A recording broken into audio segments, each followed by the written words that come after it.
The 4 aces are the most popular and recognizable playing cards in a deck. All you have to do to impress people is produce the 4 aces from a shuffled deck of cards and they will go gaga over you, like seriously. The more unlikely the production, the better your reactions will be. I recently saw a 4 ace production from a performance by Harry Lorraine and it left me completely baffled. I had to watch that performance like 5 times before I was able to figure out how it was done.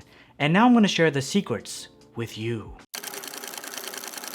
What up, crew? It is Magic Monday, and this is your place to learn Magic, master your performance, and captivate audiences. If you're joining me for the first time, hi, my name is Vineet, and I go by CardMechanic here on the tube. A card mechanic must know, and when I say must know, I mean must know how to immediately produce the 4 aces from a shuffled deck of playing cards. So while I'm not going to be teaching you exactly that today, it'll be pretty damn close. But before we get started, make sure to smash that like button and subscribe, and now, let's get started. Alright guys, so check this out. We have a quick one for you today just because it's a 4 ace production. It doesn't take too long to actually produce the 4 aces. And for those of you who are wondering, today we're using the DKNG blue playing cards. Toss that over to the side, we don't really need it. We'll start by giving the deck a couple of cuts and then we'll shuffle it because, you know, why not? Who actually even knows? Is this even a real shuffle? Nobody knows, except me.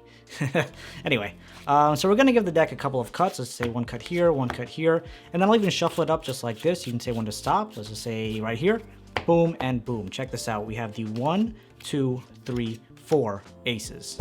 What is up, my guy? Welcome to the tutorial. Just to give you a little bit of background on this effect, it is the 4 ace production by Harry Lorraine. First couple times I saw it, as I mentioned before, it blew me away, so I had to figure out how it was done, and then I realized the secret that I'll be sharing with you right now. So this entire trick really hinges on one move, and that move is the halo cut. Now I know I don't have a full tutorial on my channel for it just yet, but hopefully I'll have something on it soon, and I'll walk through what that is and do a quick tutorial during this video.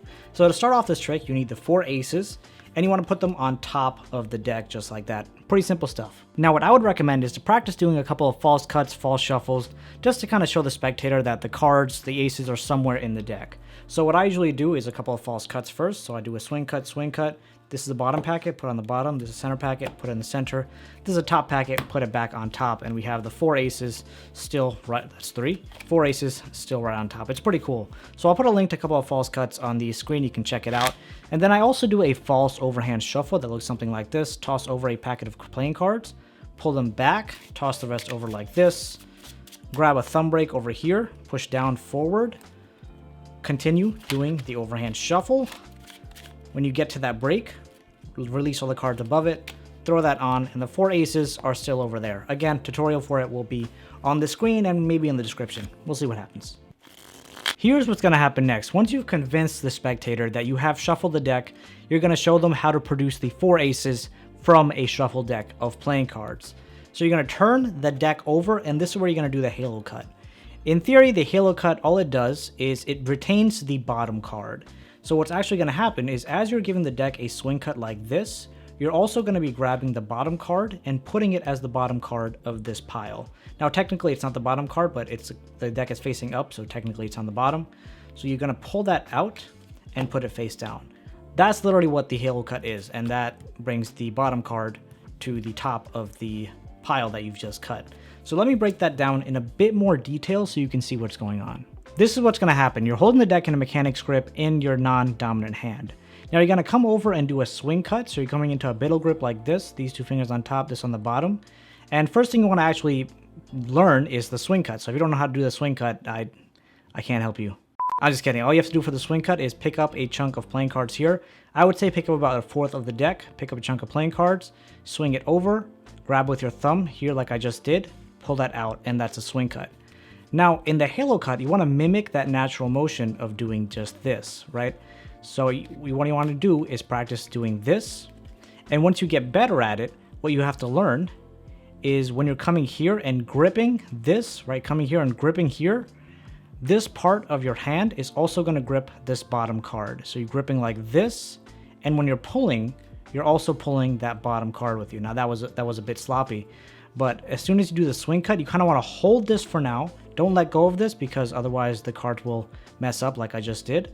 But you're doing the swing and now you're pulling that card underneath. You want to do your best to kind of try to align that together. So when you're pulling it out, it just looks like that was part of this original packet. So now when you put the deck down, there is the ace. So let's go through that one last time real quick. Here we are in mechanic script. Do a swing cut, grab that bottom card over. As you can see, make sure not to flash it.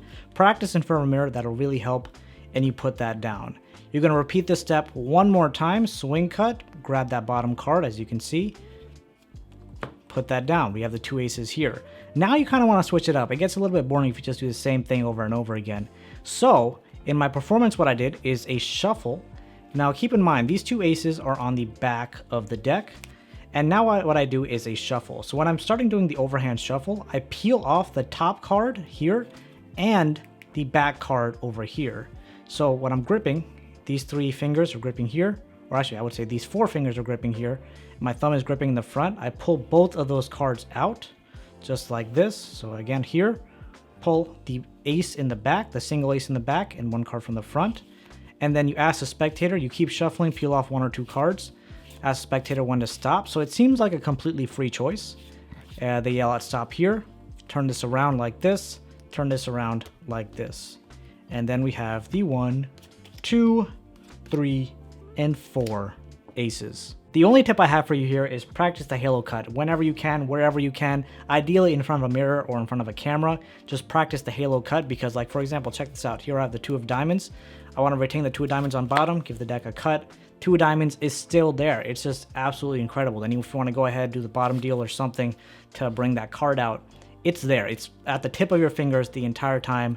And it shows to the spectator that the deck has been cut, but that card is still there. So it's just insane. Isn't it beautiful? Just nice, simple, and straightforward, all really hinging on one move. I know I don't have a full tutorial on the halo cut just yet, but I am working on a method that uses a little bit of a different technique than Harry Lorraine, just because it fits me a little bit better. So I'll have a tutorial up for that really soon. In the meantime, please feel free to check out one of my favorite card tricks right over there. If you don't like it, I will give you your money back. Not that you really paid anything. Thanks so much for spending your time with me today. It's always a pleasure having you on the channel. Hope you have a great day ahead, and I'll see you really soon, or potentially in that video.